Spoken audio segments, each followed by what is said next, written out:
கூற விரும்புகிறேன். அது என்ன? ஏவாள் அன்று அந்த பழத்தை பார்த்து வஞ்சிக்கப்பட்டாள். ஆனால் சாத்தானோ ஆதியில், அதாவது பரலோகம் உருவாகும் பொழுது நம்முடைய இயேசுவானவரோடு இருந்தவன். அவன் எதினால் நரகத்துக்கு தள்ளப்பட்டான்?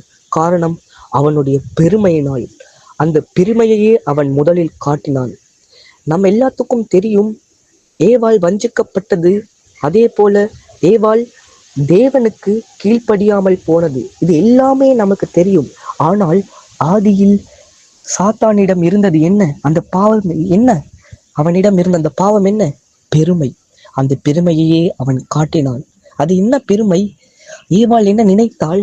ஏவாள் தான் நினைத்தாள், தேவன் தான் நமக்கு இந்த காட்டில் உள்ள அத்தனை விருட்சங்களையும் சாப்பிட அதிகாரம் கொடுத்திருக்கிறாரே, இதையும் சாப்பிட நமக்கு அதிகாரம் கொடுக்கவில்லையே, நாம் தான் பெரிய ஆளாக இருக்கிறோமே, அத்தனையும் சாப்பிட தெரிந்த நமக்கு இது சாப்பிட தெரியாதா? அப்படி என்று நினைத்தே அவள் உண்ணினாள். அது மட்டுமல்ல அன்பானவர்களே, இன்று நம்மில் அநேகம் பேர் தேவன் தான் எனக்கு இத்தனை ஆசீர்வாதங்களை கொடுத்திருக்கிறாரே, இத்தனை விஷயங்களை எனக்காக கொடுத்திருக்கிறாரே, ஏன் என்னால் இதை செய்ய முடியாது என்று நம்மில் அநேகம் பேர் சிந்திக்கிறோம். அதனால் நாம் அனைவரும் விழுந்து போகிறோம். இன்று முதல் நாம் அனைவரும் நமக்கு கொடுக்கப்பட்டிருக்க ஆசீர்வாதத்தை பயன்படுத்தி, நமக்கு கிடைக்கப்பட்டிருக்கிற அதிகாரத்தை பயன்படுத்தி தாழ்மையோடு நன்மை செய்வோமாக. இன்று முதல் ஒவ்வொரு பாவங்களையும் விட்டு விலகிடுவோமாக. அன்று சாத்தானிடம் இருந்த அந்த பெருமையையே அவன் ஏவாளுக்கு வஞ்சகமாக வஞ்சித்தான். அது மட்டும் இல்லை, அன்று தேவனானவர், நம்முடைய இயேசு கிறிஸ்துவானவர் அங்கு நடந்து வரும் பொழுது தேவன் கேட்கிறார், ஆதாமே நீ எங்கே இருக்கிறாய் என்று. ஆனால் ஆதாமோ ஒளிந்து கொண்டிருக்கிறான். அன்பானவர்களே, நன்காக கேட்டுக்கொள்ளுங்கள். என்று தேவன் நம்மை நோக்கி கூப்பிடுகிறார். அன்பானவர்களே, எங்கே இருக்கிறாய், எங்கே இருக்கிறாய் என்று நம்மை கூப்பிடும் பொழுது நாம் என்ன சொல்கிறோம்?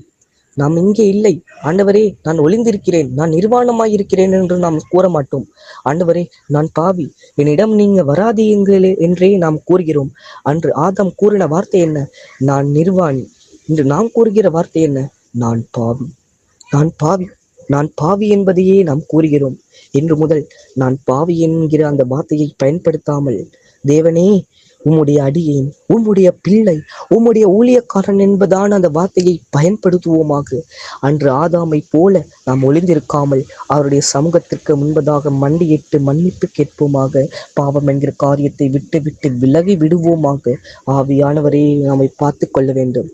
அன்பான தேவ பிள்ளைகளே, இன்று முதல் தேவன் உங்கள் அனைவரையும் ஆசீர்வதிப்பாராக. ஜெபம் செய்வோமாக. அன்பான தேவன், இந்த நாளுக்காக ஸ்தோத்திரம்.